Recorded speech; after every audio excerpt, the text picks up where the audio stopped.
예, 오늘 하나님 말씀은 창세기 39장 1절 말씀부터 몇 절 보겠습니다. 요셉이 이집트로 끌려왔는데 파라오의 관원인 경호대장 이집트인 포디발이 그를 그곳으로 데려간 이스마엘인의 손에서 그를 샀더라.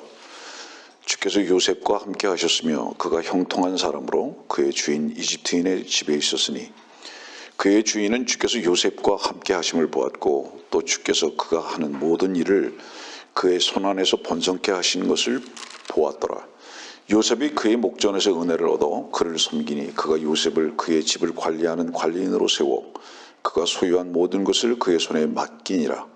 그가 요셉을 자기 집과 그가 소유한 모든 것을 관리하는 관리인으로 세운 때부터 주께서 요셉으로 인하여 그 이집트인의 집에 복을 주시니 주의 복이 그의 집과 들에 있는 모든 소유에 임하더라. 그는 자기가 소유한 모든 것을 요셉의 손에 맡기고 그가 먹는 음식 외에는 그가 가진 것이 무엇이든지 알지 못했더라. 요셉은 용모가 수려하고 잘생겼더라.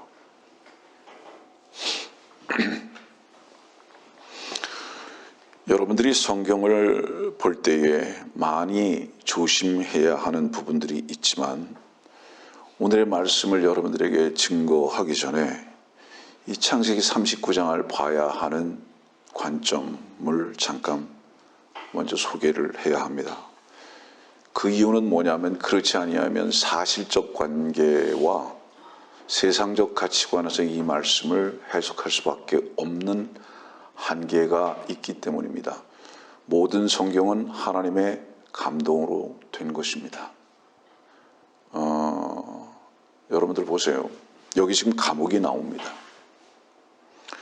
그 밑에 말씀 보면은 요셉이 옷을 보디발의 아내에게 그 손에 벗어놓고 나오게 됩니다. 그것이 결정적인 증거가 됩니다. 그 옷이 없었으면 증거로 삼을 수 없는데 구체적인 증거를 여기 14절 이하에 보면은 증거만 있는 게 아니라 증거품까지 있어요. 정확하게. 그래서 그것을 가지고 포디발의 아내는 자기 남편에게 고합니다. 어때요? 꼼짝마죠. 여기에서 이 옷의 문제나 감옥의 문제나 형통의 문제나 맡기는 문제나 이런 것들이 성경의 이 구절마다 나오는데 거꾸로 얘기를 하면 이 옷은 무엇이냐면 주님이 입으신 그 옷은 참 아름다워라 그랬는데 그 옷이 왜 아름다운지 아십니까? 그 옷은 사랑의 옷입니다. 그냥 눈으로 봤을 때는 그 옷은 뱀이고 그 옷은 벌레예요. 하나님께서 인자가 되셔서 오신 그 옷이 인자가 되셔서 오신 그 몸이 무슨 아름다움이 있습니까? 그 몸은 이사야에서는 뭐라고 말씀하죠? 흠모할 만한 것이 없다고 말합니다. 근데 그 옷을 이 성경에서는 몸을 옷이라고 하잖아요. 그 옷을 이 여인에게 뺏겼어요. 이것이 죄가 돼버리는 거죠.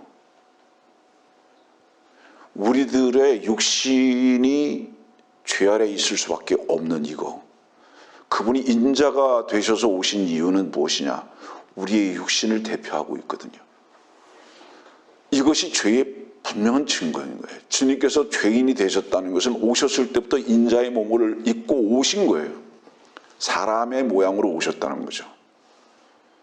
예를 들어서 감옥은 무엇을 얘기하는가? 감옥에 어떤 사람들이 가죠? 감옥은 죄인이 가는 겁니다. 그리고 감옥에서는 뭐를 못하죠? 자기가 하고 싶은 대로 할 수 있는 게 하나도 없어요. 그러면 감옥에서는 어떤 사람이 가장 형통한 사람인지 아세요? 거기에 순응하고 그것을 오히려 기쁨으로 여길 줄 아는 사람이 형통한 사람입니다. 요셉은 이 감옥 안에서 형통했다 그러거든요. 왜 그랬을까요? 그 감옥에서 그 자신이 힘들어하지 않는 거예요. 거기서도 자유함을 누리는 거예요. 상황과 환경에 의해서 지배받고 살지 않는 사람, 진리 안에서 자유한 사람, 이 사람이 형통한 사람이었다는 것을 말합니다. 여러분들 지금 이 세상은 감옥입니다. 이유가 뭔지 아세요? 두 가지로 얘기할게요. 하나는 성경에서 말씀하고 있듯이 모두가 다 죄인입니다. 우리가 아직 이 땅이라는 곳에서 감옥살이를 하는 이유가 뭔지 아세요, 여러분들? 그러나 우리는 이 감옥에서 벗어날 때가 있죠. 주의 부르심입니다. 우리는 그거 기다리죠. 그것이 참된 자유함이기 때문에. 그러나 우리가 이 땅에 있는 동안에는 큰 감옥에서 감옥살이 하고 있는 거예요. 여러분들 마음대로 되는 거 하나도 없어요. 아니, 없어야 하는 거예요. 이유가 뭔지 아십니까? 그것이 죄값을 조금씩 치르고 사는 겁니다, 여러분들.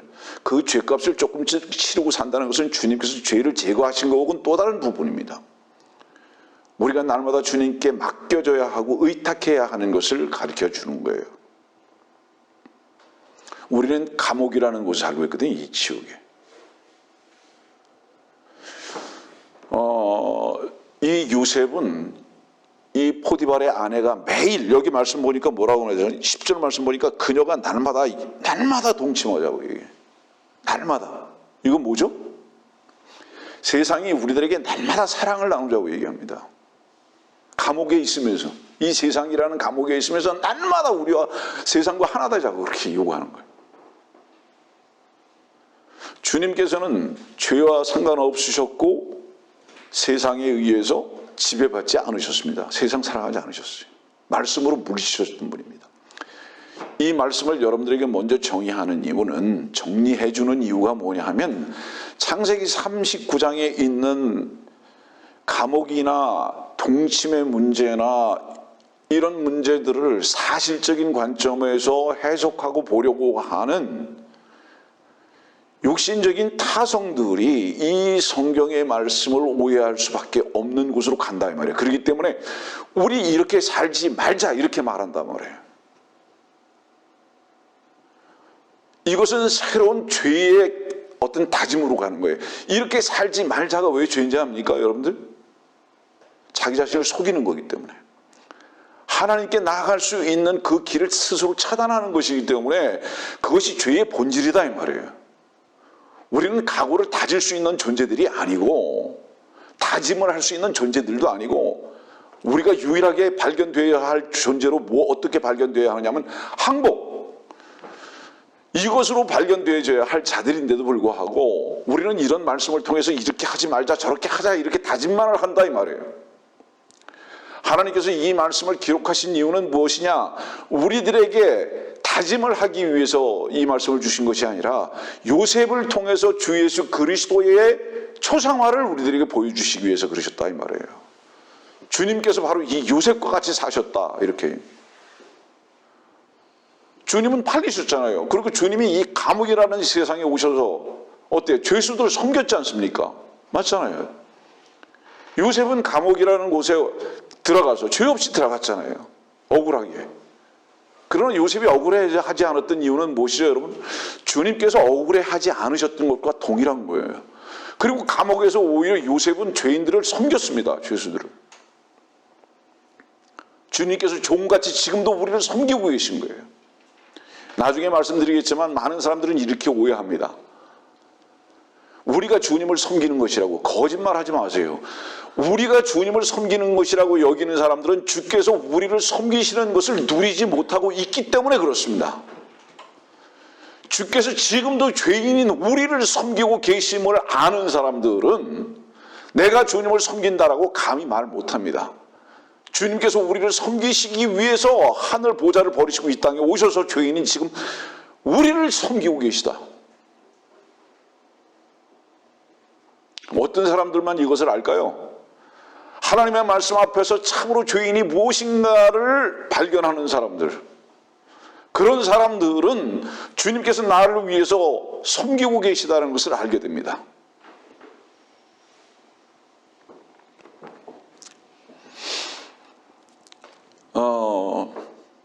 여러분들, 저는 요즘 뉴스를 보면서 새로운 소망이 또 생깁니다. 왜? 지난주에는 무슨 일이 있었죠? 전혀 이루어지지 않을 것 같은 그 현상이 일어나고 있죠. 지난 주말에도 수단과 바레인이 이스라엘과 수교했습니다, 여러분들. 아랍에미레이트와. 이제 뭐예요? 제가 목사님께도 말씀드렸지만 이제는 이스라엘과의 중동 지역의 수교가 물밀듯이 댐이 터질 거라고. 지난주만 해도 두 나라가 수교했어요. 이 두 나라가 수교한다는 것은 뭐를 의미하죠? 평화협정을 전제로 한 수교입니다, 여러분들. 지난주에 성경으로 보는 현대사를 설교했는데요. 현대사를 가지고 성경을 보는 것이 아니라 성경이라는 진리의 말씀을 가지고 그 빛을 가지고 현대사를 본 거예요, 지난주에. 예? 텔아비브에서 예루살렘으로 수도가 옮겨지고 이스라엘과 수교하고 성경에 나와 있는 이 모든 사실들이 현대사 속에서 입증되어지는 현장. 그래서 지금 현재 우리들의 삶이 어떻든지 간에 소망을 놓을 수 없는 이유, 기대할 수밖에 없는 이유, 무엇을? 지금 현재 내가 삶이 어떻다 할지라도 주님께서는 속해 오신다. 그거 하나 외에는 기다릴 것이 없다. 우리들이 파수꾼의 위치에서 깨어 있다면 어두움이 짙을수록 새벽은 온다. 지금 가까이 왔다 이 말이에요.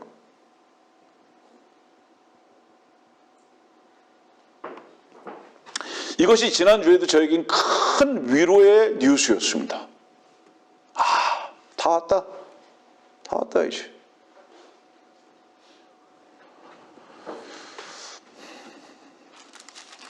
저는 그 뉴스 참 기쁘게 들었습니다.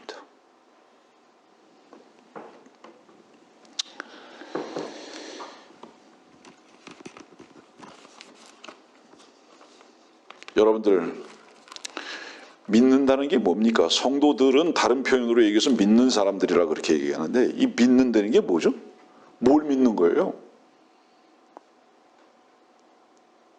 믿는다는 게 뭘 믿는다는 거냐고요? 세상을 믿는다? 아버지를 믿는다? 엄마를 믿는다? 자식을 믿는다? 성경에서 믿는다는 것은 그런 것을 말하지 않아요. 그런 것들은 전부 다 실망할 수밖에 없는 것들로 성경은 말씀하고 계세요. 그런 것들은 다 헛것이라고 성경에서는 말씀하고 계세요. 그래서 믿을 것들이 아니에요. 그거는 친구를 믿는다? 남편을 믿는다? 내 직장을 믿는다? 아니에요. 그런 것들은 전부 다 헛것이라고 성경에는 말씀하고 계십니다. 이 성경은 왜 그러면 우리들이 유일하게 믿어야 할 말씀으로 여기는지 아세요? 주의 말씀이기 때문에 그렇습니다. 믿는다는 것은 무엇을 의미하는 것이냐면 주님을 믿고 그분의 말씀을 믿는다는 것입니다. 내가 참으로 의인인 것인가 아닌 것인가를 어떻게 우리가 구분해 볼 수 있는가? 내가 참으로 의인의 위치에 있는가 아니면 내가 죄인의 삶을 사는가 어떻게 구분해 볼 수 있는가? 로마서에 있는 말씀대로 의인은 믿음으로 말미암아 살리라. 의인은 믿음으로 사는 것입니다. 어떻게 살까요? 믿음으로 사는 것입니다. 어떻게 살까요? 내 남편이 있으니까, 내 아내가 있으니까, 내 직장이 있으니까 그거 믿고 살죠. 아니요. 죄인입니다. 악인입니다. 그거는. 의인은 믿음으로 말미암아 사는 것입니다. 여러분들이 참으로 구원받고 의롭게 됐다면 믿음으로 말미암아 사는 법을 배워가게 하시는 거예요. 주님은. 그러면 여러분들이 고통소리가 있고 실망과 좌절의 순간이 있다고 한다면 오히려 기뻐하고 즐거워하십시오. 여러분들. 왜? 그것을 믿고 사는 것에 대한 결과를 여러분들에게 지금 메시지로 주고 계신 거 아닙니까? 여러분들. 그 눈물과 그 좌절과 그 슬픔 속에서 오히려 주님께서 참으로 믿음 가운데로 나를 이끄시는 주님의 손길이라는 것을 왜 반겨하지 못하고 있는가 이 말이에요. 이 교회가 존재해야 한다면 그 믿음 하나 때문이 아닌가 이 말이에요.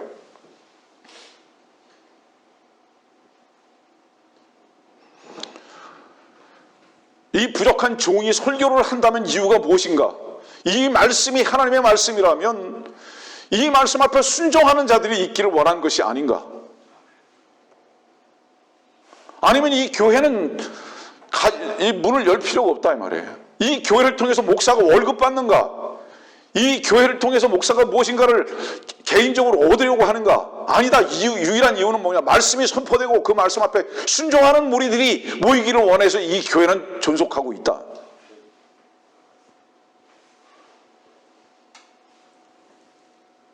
저는 언제까지 이 말씀을 여러분들 앞에서 선포해야 할지 저는 모릅니다.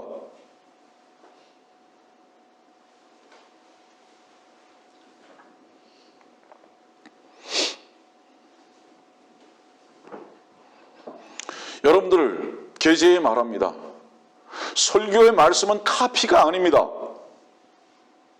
만일에 어떤 목사님이 나의 설교와 동일한 것을 가지고 동일하게 말씀을 전했다 할지라도 그것이 카피가 아닌 이유는 뭔지 아십니까?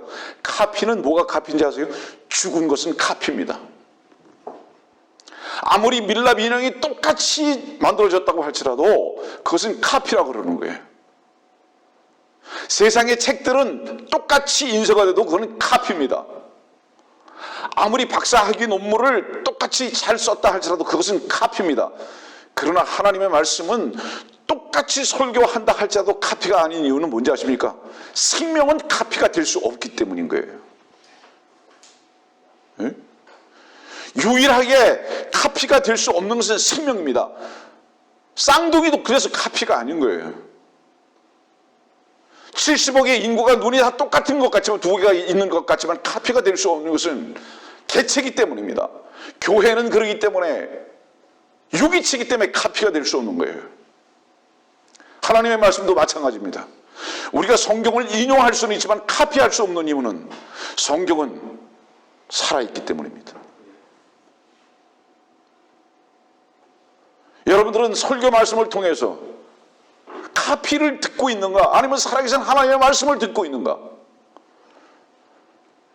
산 자만 살아있는 말씀 앞에 순종할 줄 압니다. 아세요? 산자의 하나님이라고 하신 그 말씀의 의미가 뭔지 아세요? 살아있는 자만 살아계신 하나님의 말씀 앞에 순종할 줄 안다 이 말, 반응할 줄 안다 이 말이에요. 내가 현재 죽어 있기 때문에 하나님의 말씀 앞에 반응하지 못한다 이 말이에요. 그러나 내가 죽어 있다 할지라도, 무덤 속에 있다 할지라도 주께서 부르실 수 있습니다. 반응해야 돼요. 그리고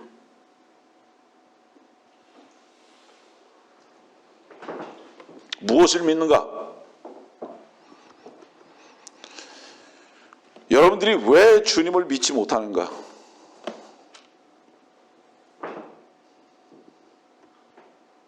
주님을 믿지 못하는 이유가 무엇인가?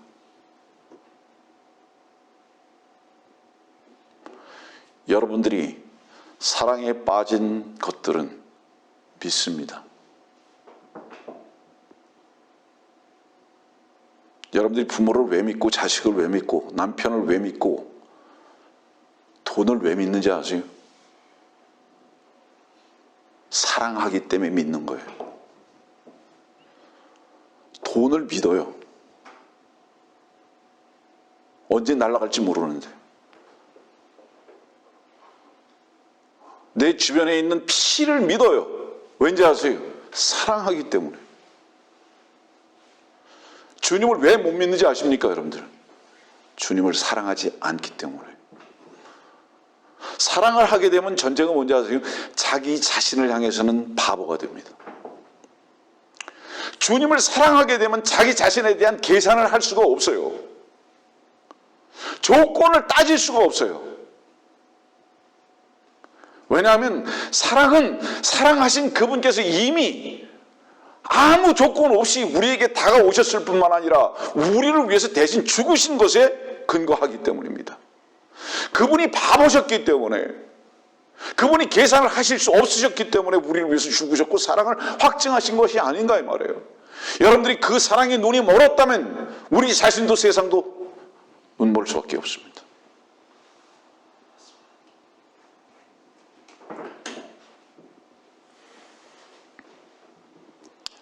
여러분들 누구를 믿는가? 주님은 계산할 줄 몰라요. 세상만 계산해요. 주님 앞에서는 심각하지 않아요. 세상만 심각해요. 죽어 있죠. 죽어 있는 거죠. 그건 주님 앞에 바보로 사는 게 아니죠.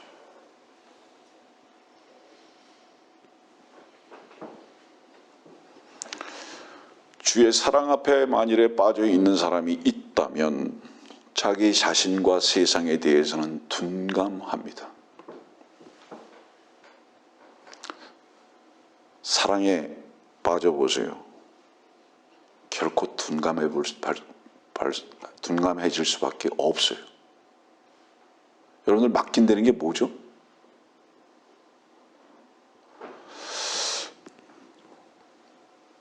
돈을 벌어다가 아내에게 다 줘요?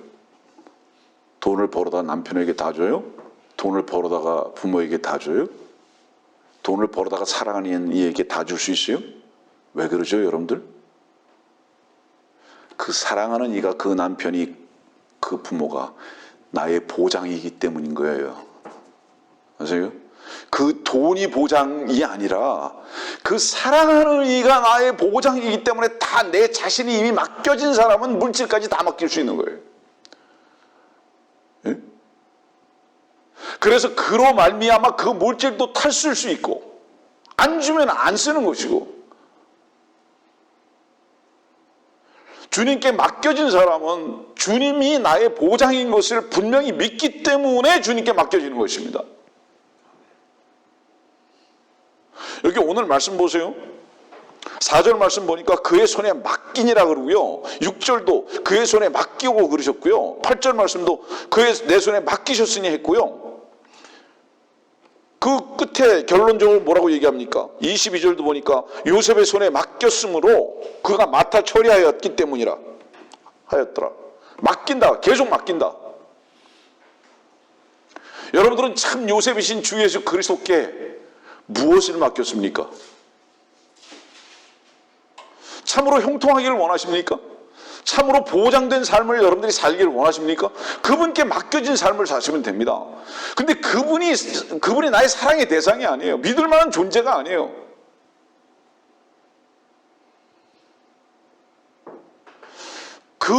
여러분들이 믿고 있고 힘으로 여기는 그것을 그분께서 실망케 하시고 좌절케 하시지 않는 한 참 요셉이신 주님께 여러분들이 맡긴 바가 되겠느냐고요.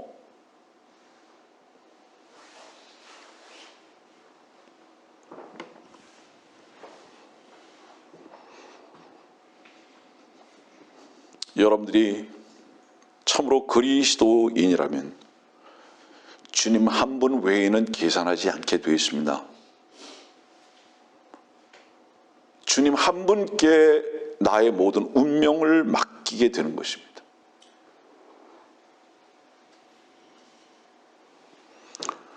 그리스도가 뭐죠? 기름 부음 받은 자죠. 여러분들이 그리스도인이 됐습니까? 됐죠? 무엇으로 기름 부음을 받았는지 아세요, 여러분들? 올리브유로 기름 부음을 받았죠? 기름 부음은 오직 유일하게 올리브유로 기름 받죠. 그 올리브유가 뭐죠? 영생이죠. 주 안에서 여러분들의 기름 부음은 그리스도인 된 것은 그래서 올리브 기름인 영생으로 가는 거예요.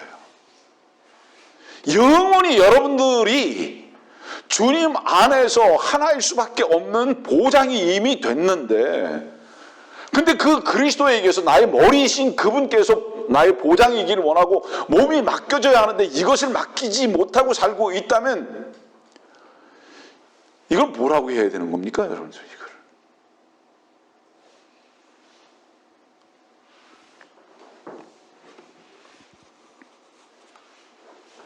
로마서 8장의 말씀 한번 보세요.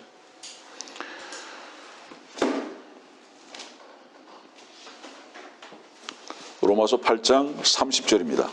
그리하여 예정하신 이들을 또한 부르시고 부르신 이들을 또한 의롭게 하시고 의롭게 하신 이들을 또한 영화롭게 하셨느니라. 로마서 8장 30절을 많은 경우에 이 말씀 하나를 가지고 설교할 수 있는데요. 집약하면 이거예요. 시작도 과정도 마침도 그리스도. 이 말씀의 내용은 그거예요. 그분께서 부르셨느냐?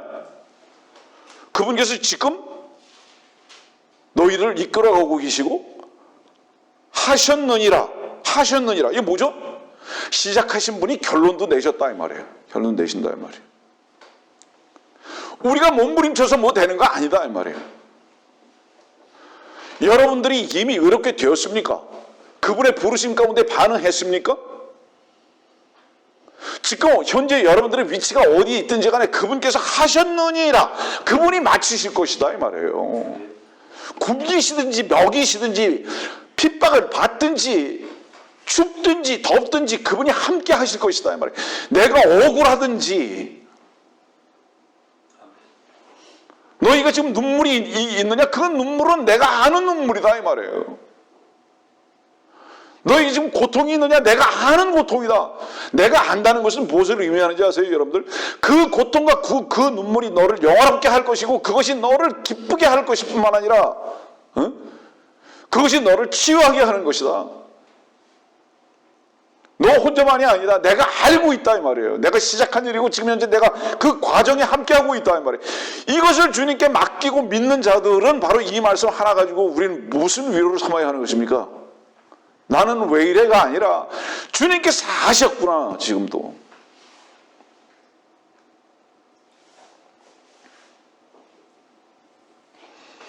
여러분들 지금 현재 삶의 현장이 어떠하든지 간에 주님으로 인해서 시작하시는 사람들이 분명하다면 주님께서 마치시되겠다고 말씀하고 계신 거예요.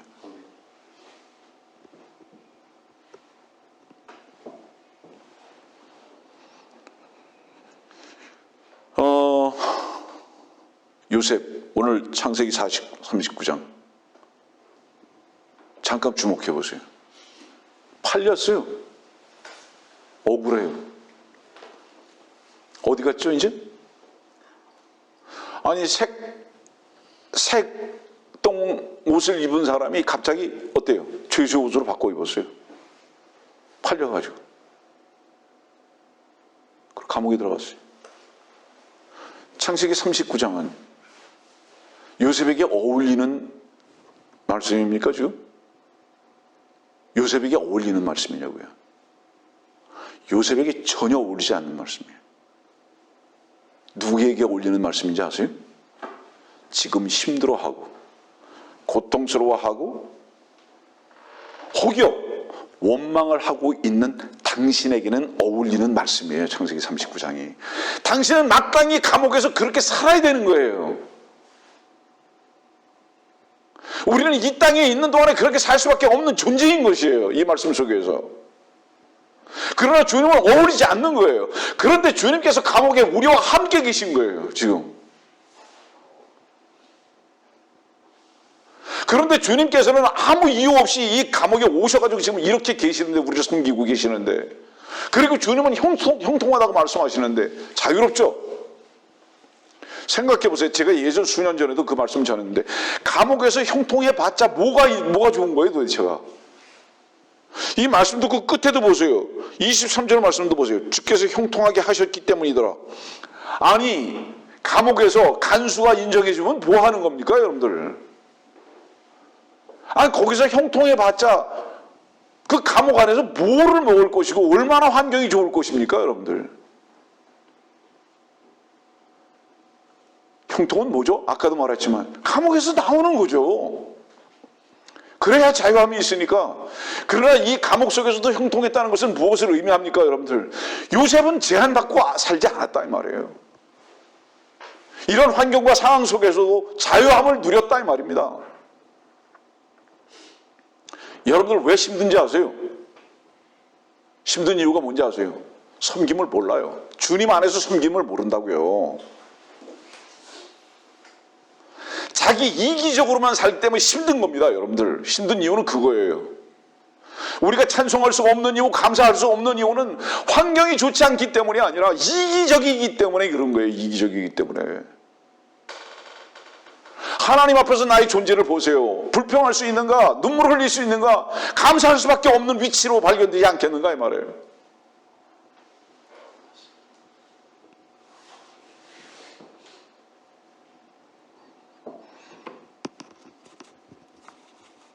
여러분들 주님 앞에서 자기 자신이 발견된 사람은 절대로 억울하지 않아요. 감옥에 가도 억울하지 않는 거예요. 세상에서 억울한 게 어디 있습니까? 죄인인 우리가 마땅히 당해야 하는 일들 아닙니까 여러분들? 우리가 억울함을 갖는다면, 우리가 불평을 갖는다면 그 이유가 뭐예요? 우리는 그래야 할 만한 자가 아니라고 생각하는 자기 기만 때문이 아닙니까 여러분들? 우리가 지금 먹고 있고 자고 있고 우리가 입고 있다면 이에서 더 큰 감사가 어디 있는가 이 말이에요. 더군다나 건강까지 하고 주님의 말씀을 들을 수 있고 주님을 섬길 수 있고 더구나 주님 안에서 주의 능력으로.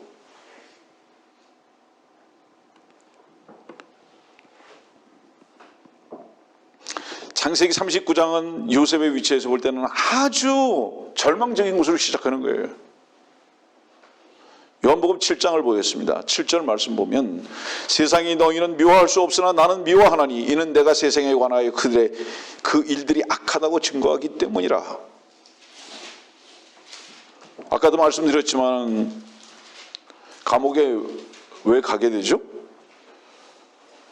감옥에 가는 이유는 일반적으로 죄값 때문에 감옥에 가죠.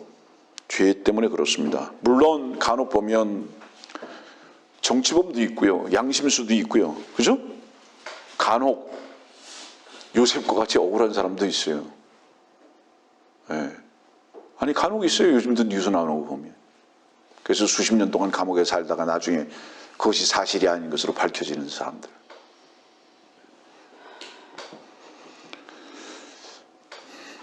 감옥은 일반적으로는 죄와 악 때문에 보통 갑니다. 그 값을 치르기 위해서. 요셉 감옥에 가야 할 이유 있었어요? 없죠. 요셉은 죄 없어요. 근데 요셉에게 한 가지 죄가 있었습니다. 요셉에게 한 가지 죄가 뭔지 아세요? 창세기 37장 보세요. 2절 말씀이 요셉의 유일한 죄예요. 예? 요셉의 죄가 이거라고요. 창세기 37장 2절 보세요. 요셉이 그들의 비행을 아비에게 고하더라. 밉상이죠. 한마디로 얘기해서. 요셉의 죄는 형들에게 밉상받은 거예요.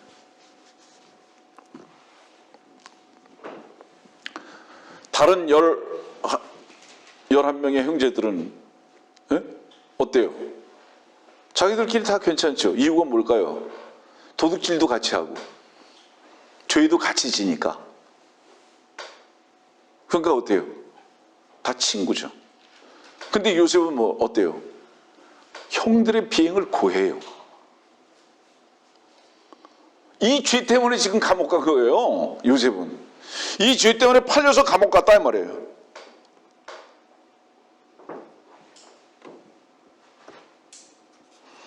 그러나 이 죄는 어떤 죄입니까? 의로운 행위에 대한 결과적 죄예요.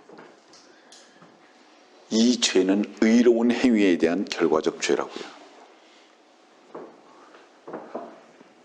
주님은 겟세마나의 동산에서 제자들까지 다 도망간 외로움의 동산에서 홀로 계셨습니다. 예전에 제가 수년 전에 외로운 동산이라는 제목의 설교를 한 적이 있습니다. 주님 혼자 계십니다. 다 도망갔어요.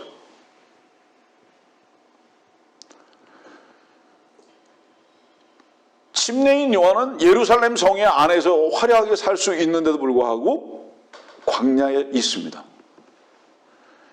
유대인들은 이집트의 화려함을 뒤로 하고 광야에 있습니다.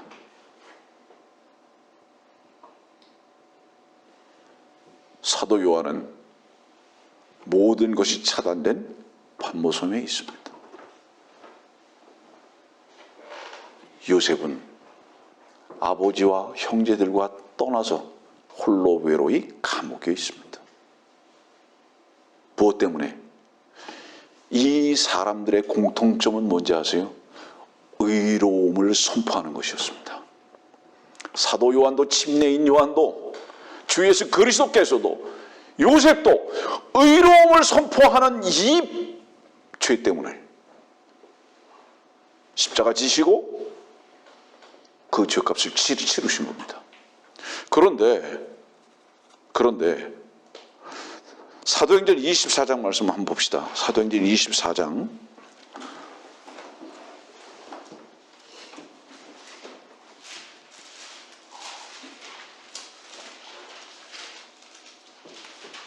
4절 말씀 보겠습니다.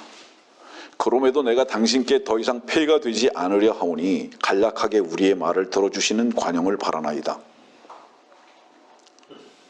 지금 사도 바울은 죄인이 됐어요. 유대교 종교인들은 사도 바울을 이단이라고 말하고 있습니다. 자, 사도 바울은요, 선지서에 기록된 모든 말씀들을 있는 그대로 다 믿었던 사람이에요. 그렇습니까? 맞잖아요. 그런데 사도 바울이 왜 이단이 됐죠? 주님을 믿었기 때문에 이단이 된 거예요. 그랬기 때문에 사도 바울은 그 시대의 종교 지도자들한테 뭐라고 얘기했죠? 주님께서 하셨던 말씀을 그대로 했어요, 사도 바울도. 주님이 뭐라고 얘기했습니까? 그들을 향해서. 이 독사의 세대야. 그러잖아요, 주님이. 사도 바울이 그들을 향해서 대항해서 싸우는 거예요. 그런데 그들 한번 생각해 보세요. 그들이 사기꾼입니까? 아니, 그들이 도둑질한 사람들입니까? 그들이 다른 사람들의 것을 착복하는 사람들입니까? 지금 주님도 사도 바울도 너희들이 죄가 많다고 지적하는 그 사람들이 어떤 사람들이에요? 바리새인 아닙니까? 서기관 아닙니까? 거룩한 종교인들 아닙니까? 그런 사람들을 향해서 너희들은 비행만 저지르고 산다 이렇게 말하고 있으니, 너희들은 거짓말쟁이다 이렇게 말하고 있으니 그들이 어때요? 받아들일 수 없죠. 그 말 때문에 지금 주님도 사도 바울도 이단이 됐고 십자가에 죽으신 거예요. 그것 때문에.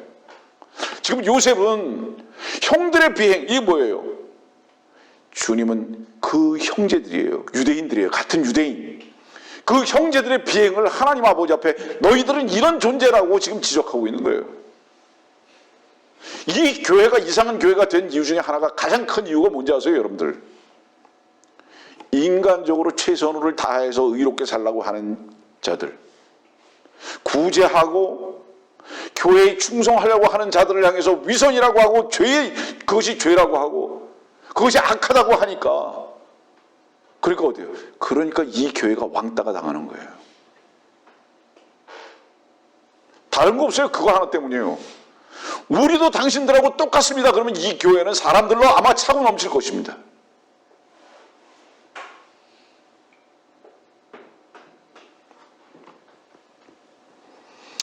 왜 미움을 받았는가? 교회에서 여러분들 뭐 배우죠? 사람들이 교회에서 배우는 거냐? 누구든지 다 악하다고 하면 안 된다고. 다 받아들여야 한다고. 응?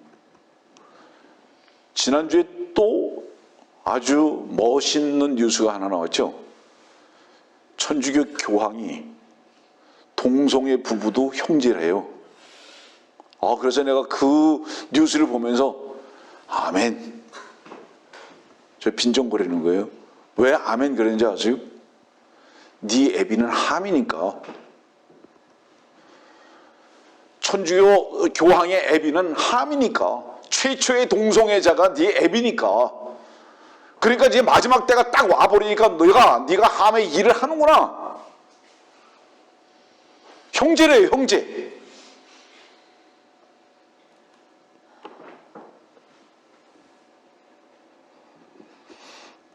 그분은 검멸류관 쓰고 계신 교황이시니까 그렇게 말씀하시죠.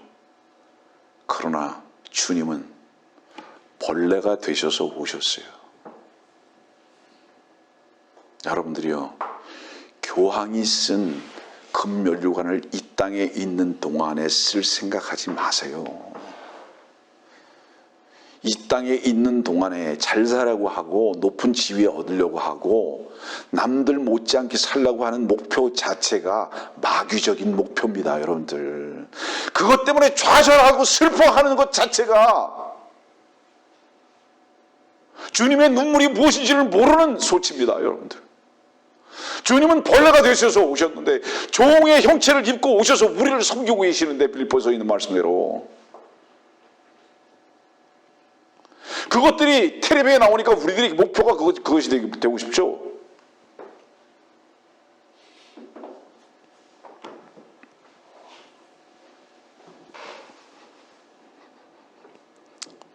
뭐가 배교죠? 그런 게 배교죠. 교회에서 뭐 죄의 악 이런 거 얘기하면 안 되는 거예요. 다 받아들여야 하는 거예요.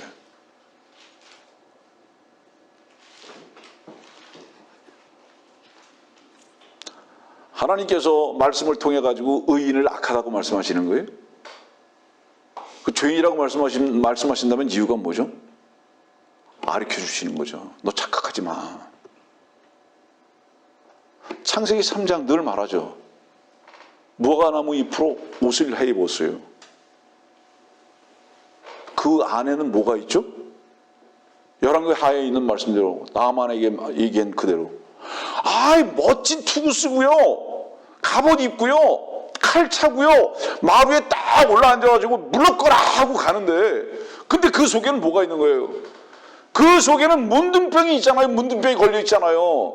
여러분들의 행위로 아무리 그럴듯하게 사는 것 같이 남들이 볼 때에 아, 저 옷은 참 괜찮은 옷을 입었구나. 저 사람은 선한 사람이구나. 저 사람은 착한 사람이구나.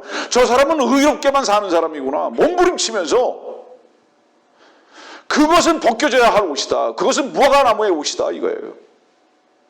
그 속엔 뭐가 있는 거예요? 더러운 문둥병이라는 그 피가 흐르고 있다 이 말이에요. 여러분들이요, 무화과나무가 있어야 하는 이유는 뭡니까? 목적이 옷에 입으려고 있는 겁니까? 율법을 우리들에게 주신 이유는 뭐예요? 그렇게 그대로 살아서 우리가 의롭게 되게 하기 위해서 그 무화과나무라는 그 율법을 주신 것이냐고, 상징적으로. 아니죠. 무화과나무의 목적은 열매죠. 예? 주님만이 그 열매가 되실 수 있는 거죠. 우리들은 그걸 가지고 열매를 얻을 수 있는 자들이 아니에요. 그거 가지고 자꾸 옷만 입으려고 그러는 거예요. 제대로 살아야지, 양심대로 살아야지, 율법대로 살아야지.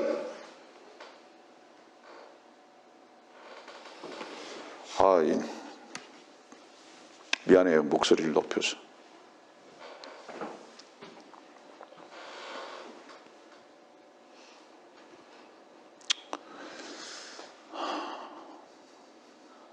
우리의 아픔이죠. 아는데 안 됩니까? 그러면 순종할 수 없는 나의 교만 때문에 울어야 되지 않습니까? 그렇지 않습니까? 절대로 우리의 눈물이 한순간에 두 가지로 흘려질 수는 없어요.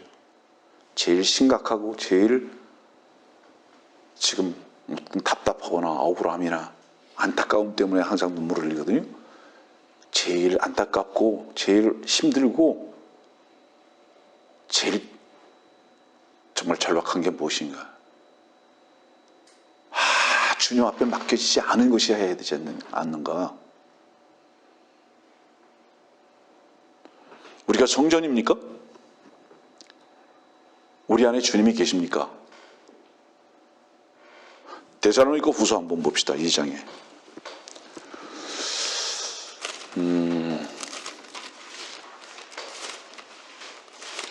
데살로니가 후서 2장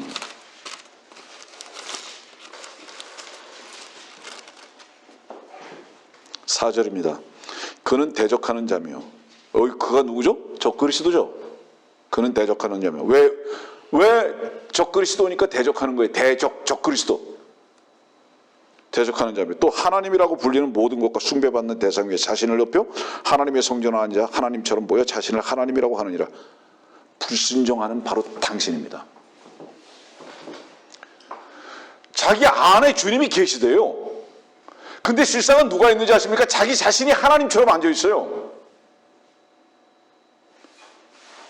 여러분들이요, 여러분들의 의롭다고 생각하는 그 행동과 그 자신감과 내가 나를 책임져야 한다는 그러한 삶 자체가 여러분들 자신이 하나님이라고 하고 살아가는 거다 이 말이에요. 그것이 그리스도를 대적하는 삶이다 이 말이에요. 적그리스도는 다른 사람들이 아니에요. 지금 하나님의 말씀 앞에 불순종하고 있는 당신이 적그리스도다 이 말이에요. 자기를 자랑하고 자기로 살아가고 안에 주님께서 계시다고 하면서 그리스도께서 내 안에 살아 계시다고 갈라디아서 2장은 얘기하면서 자신으로 살아가려고 하는 자들. 그들 마음 안에 뭐가 있는 거예요? 자기 자신이 하나님이라고 하는 이런 오만함과 이렇게 주님을 대적하는 이 삶 속에서 있으면서도 인식조차도 못하고 있다면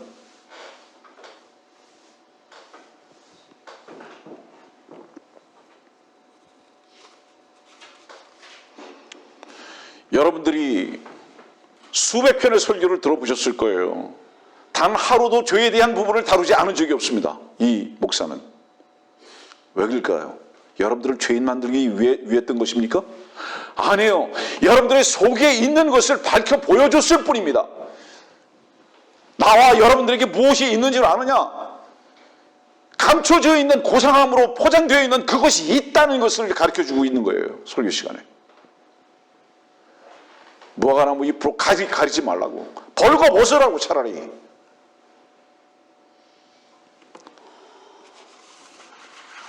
벌거벗은 게 문제가 아니라 참으로 우리들의 행동과 거짓과 위선으로 우리를 가리려고 하는 바로 이것이 하나님 앞에서 문제다. 이 말이에요.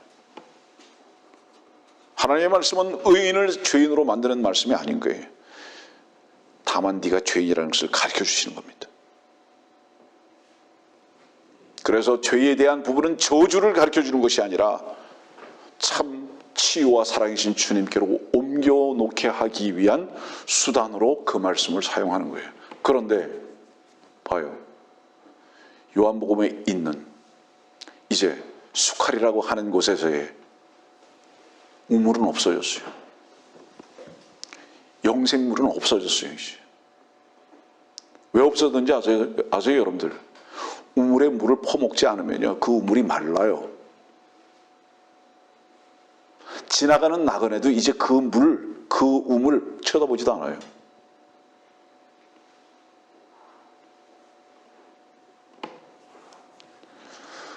목마른 자는 오라. 병든 자가 오라. 주님의 의사시고 주님이 생수이신데 주님을 찾는 자 없어요. 왜죠?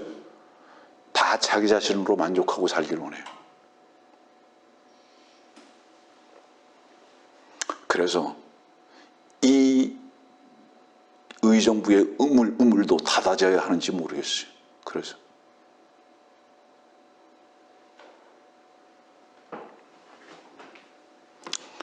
목마른 자가 오는데 목마르질 않아요.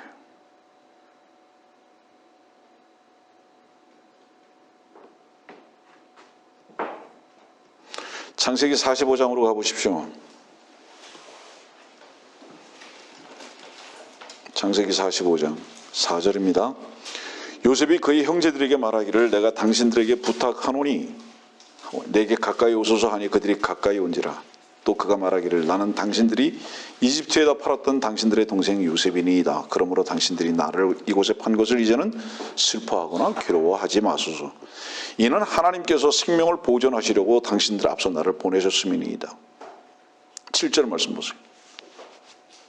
하나님께서는 땅에서 당신들에게 후손을 보존하시고 당신들의 생명을 큰 구원으로 건지시려고 당신들 앞서 나를 보내셨나이다.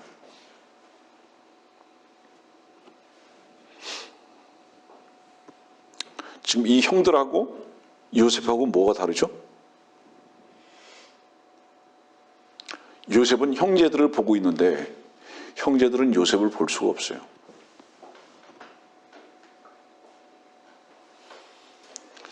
몸이 가까이 있는데 서로 얘기를 주고받을 수 있는 그 가까이 있는데 그 말이 들리질 않아요. 왜 안 들리는지 아세요 여러분들? 받아들일 수가 없어요. 무엇 때문에? 그 동생을 판 죄 때문에 받아들이질 않아요. 받아들일 수가 없어요. 여러분들 그 죄를 아직도 기억하는 그 사람은 어떤 사람인지 아세요 여러분들? 자기가 의롭다고 하는 그 사람이에요. 안 받아들여요. 믿어지질 않아요. 내가 당신 때문에 팔려왔습니다. 당신의 죄값을 내가 치르기 위해서 내가 팔려온 사람입니다. 그것 때문에 당신들 괴로워하지 말라고, 슬퍼하지도 말라고, 하나님께서 그렇게 하신 거라고. 이 말 지금 형들이 들었어요? 들었죠? 마음에 받아들이질 않아요. 증거가 뭐죠?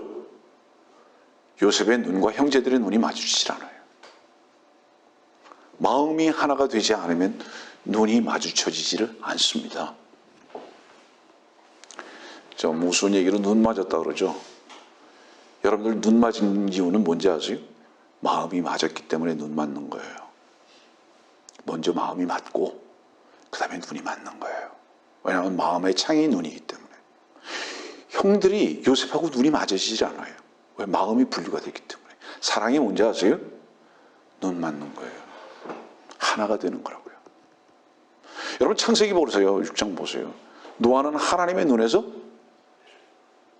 뭐를 얻었다고요? 찾아보세요.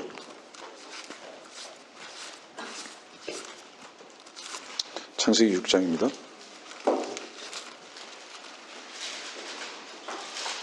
8절입니다. 7절 말씀 보면 후회함이라 하시니라 그랬어요. 이게 뭐를 의미하죠? 너희들 하고 나하고는 이제 끝났다. 그러나 노아는 이게 뭐예요? 근데 노아는 끝났다가 아니에요. 하나가 된 거예요.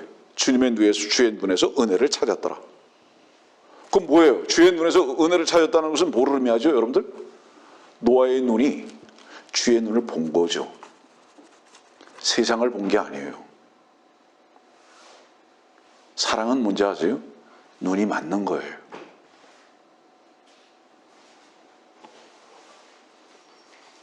여러분들이요, 사랑의 자격을 논할 수가 없습니다. 왠지 아세요?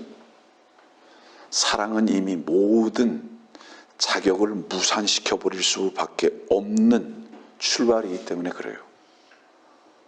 마태복음 13장에는 배설물을 가치 있는 것으로 여겨서 그것만 가지고 살다가 진주를 발견하고 다 팔아버리고 진주 하나 딱 샀죠. 여러분들 이유가 뭐죠? 그 진주가 다른 사람들은 숨겨졌어요. 아무것도 아닌 것 같다 할지라도, 쓰레기 같다 할지라도, 돌덩이 같다 할지라도 그것을 발견한 지혜로운 상인의 위치에서 볼 때는 가장 고상한 거예요. 그것이.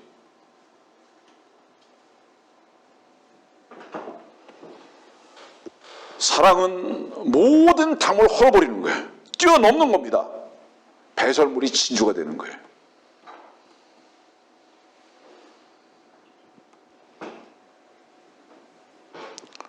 주님께서 유대인들의 손에 팔렸죠. 형제들의 손에 의해서 요셉이 팔렸죠. 왜 팔렸죠? 오늘 창세기 45장은 그렇잖아요. 생명을 보존하시려고. 우리를 구원하시기 위해서 주님께서는 팔리셨죠.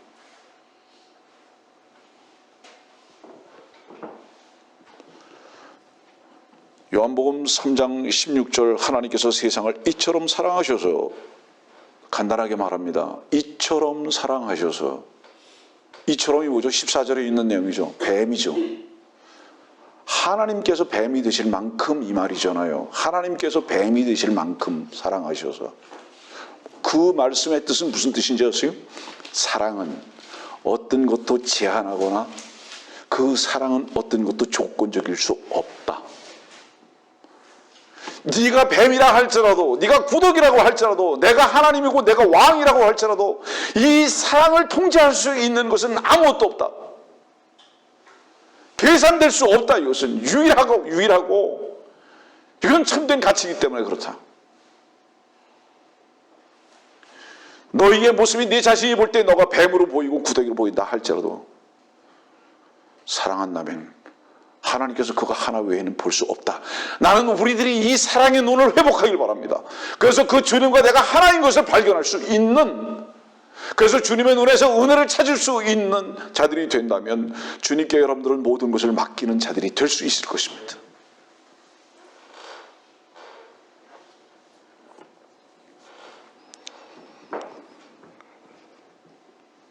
마태복음 27장에는 46절에 이렇게 말씀하셨어요. 주께서 십자가를 지시면서 엘레리 라마 사박다니, 뭐죠?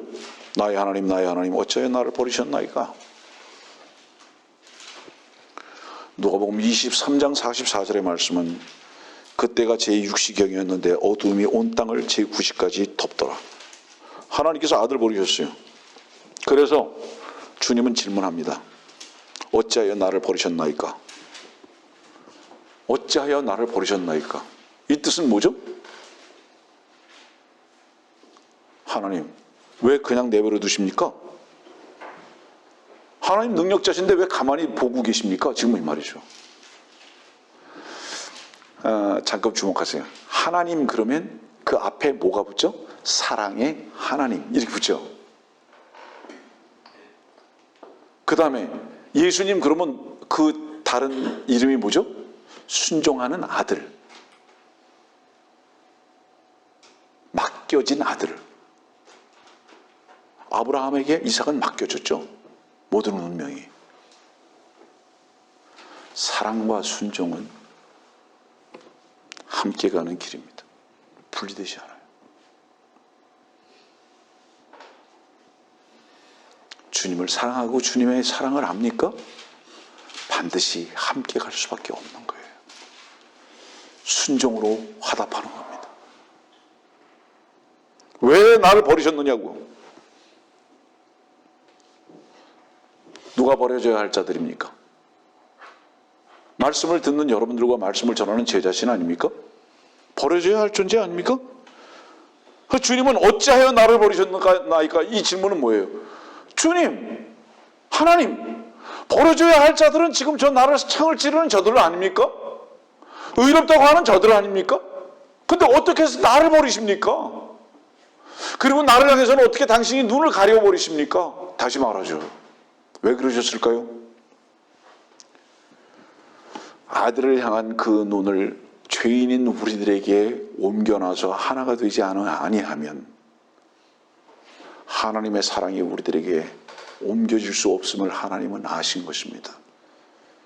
하기 때문에 아들과 아버지는 하나셨지만 그 순간만큼은 우리를 보고 계셨습니다.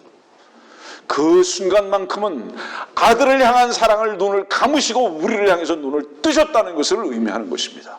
그렇기 때문에 그 아들은 저주를 받고 죽음으로 가셨고 우리는 그 결과 나음을 입었으며 영생을 얻게 되었다. 이것이 사랑의 확증이 아닌가 이 말이에요. 이것을 우리가 믿었다면 어떻게 그분 앞에 순종하지 않고 살고 있는가 이 말이에요. 주님께서는 굳이 눈을 감으셨는데 왜? 우리를 보기 위해서 그러셨답니다. 창세기 50장 20절입니다. 야단났네. 오늘도 시간이 이렇게 갔네요. 창세기 50장 20절. 당신들은 나에 대하여 악을 계획했을지라도 하나님께서는 그것을 선으로 계획하시어.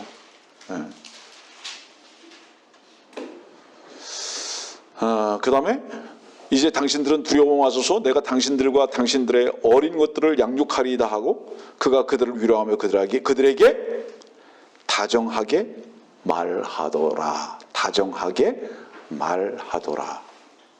다정하게 말한다는 게 뭐죠? 사랑이 철철 흐르죠. 사랑의 고백을 소리 지르면서 하는 것은 아닙니다. 상대방만 알아들을 수 있도록 하죠. 다정하게 말하더라. 누구만 알아듣죠? 그 요셉의 말에 관심을 가지고 경청하고자 하는 형들만 들을 수 있도록 가장 다정하고 작은 말 같지만 온 우주의 운행보다도 강력한 내용. 주님의 사랑의 고백은 온 우주에 가득 찼는데 다 귓구멍이 먹었습니다. 주님께서 우리를 얼마나 사랑하시고 있는 것인가에 대한 그 다정한 고백이 들리지 않고 있습니다. 무엇으로 입증할까요? 순종하지 않고 있음으로 입증되는 겁니다. 안 들려요. 뭐만 들리죠? 자기 사랑, 세상 사랑, 자기 생각.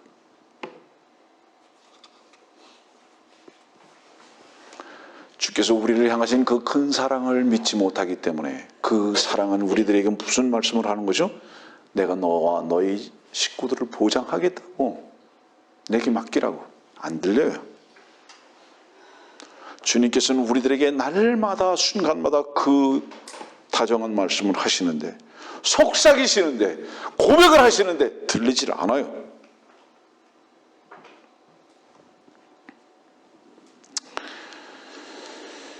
말씀을 정리하겠습니다. 마태복음 27장 15절 말씀. 명절이면 총독이 백성들이 원하는 죄수 한 명을 놓아주는 것이 관리였는데, 21절입니다.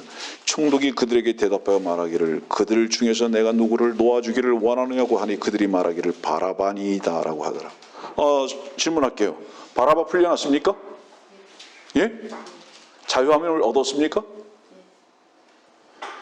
여러분들이 바라바의 위치에 있지 않다면 절대로 자유함도 구속함도 뭔지 모릅니다. 절대로 모릅니다. 여러분들이 창녀의 위치에서 발견되지 아니하는 한 절대로 구원 모릅니다. 창녀, 바라바 다 공통적으로 어때야 하는 자들이 아닌지 아십니까? 죽어 마땅한 자들. 그리스도의 십자가와 함께 동참하려면 여러분들이 나는 죽을 수밖에 없는 존재라는 것을 어떻게 발견했는가에 따라서 가능하는 겁니다.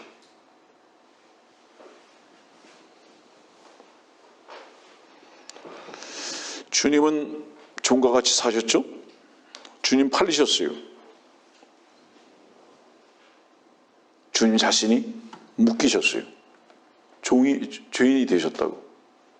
바라바를 풀려주시기 위해서. 그렇죠? 여러분들이 풀려나기를 원한다면 여러분들 자신이 반드시 묶여질 수밖에 없는 자라는 것을 먼저 알아야 돼요. 나는 수갑을 채워줘야 할 존재다. 포승줄에 묶여져야 할 존재다. 내 마음대로 살고 싶어요. 네, 내 마음대로 살고 싶어요. 그것이 안 돼서 몸부림을 쳐요. 수갑을 채웠을 때 가만히 계세요. 몸부림치면 손목만 아픈 거예요. 주님을 바라보면 그분께서 나를 자유케 하신 것도 누리게 될 것입니다.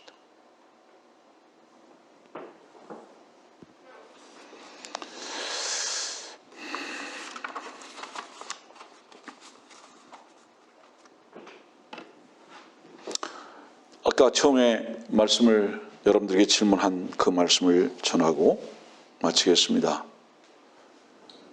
무엇을 믿느냐? 이렇게 질문했습니다. 믿음이라는 것은요, 하나님께서 지금 말씀을 듣고 있는 당신을 위해서 모든 것을 다 하셨고 앞으로도 하실 것이고 이걸 마음에 받아들이는 거예요. 믿음이라는 것은 내가 지금 무엇을 어떻게 하는 게 아니에요. 주께서 나를 위해서 다 어떻게 하셨다는 것을 받아들이는 것입니다. 그래서 의인은 믿음으로 말미암아 살리라 이렇게 말씀하신 거예요. 그럼 죄인은 어떻죠? 죄인은 주님의 보장을 받아들이지 않는 거예요. 이게 악한 것입니다.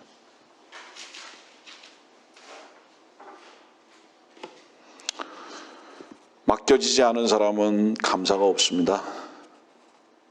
그런 사람은 불평밖에 없어요. 핑계거리만 찾아요. 우리에게 무슨 일이 있어서가 문제가 아니라 주님께 의탁되지 못했기 때문에 문제입니다. 베드로전서 5장 7절에 있는 말씀, 너희의 염려를 다 하나님께 맡기라. 너희의 염려를 다 하나님께 맡기라. 여러분들, 이 말씀 속에서 쉽게 생각하지 마세요. 여러분들의 염려를 주님께서 뺏어가지 않으세요. 기다리신다고요. 맡기라고. 맡기라고. 내가 뺏어갈게 이렇게 말씀 안 하셨잖아요. 맡기라. 우리가 제일 못하는 게 뭐죠? 다 내가 해야 되죠. 못 맡겨요. 가정도 자녀도 삶도 못 맡겨요. 다 내가 해야 돼요. 그렇기 때문에 그 결과는 뭐냐면 모든 염려가 함께 할 수밖에 없는 거예요. 다 내가 하려고 하기 때문에 모든 불평이 다 생길 수밖에 없는 거예요. 묶이는 거예요.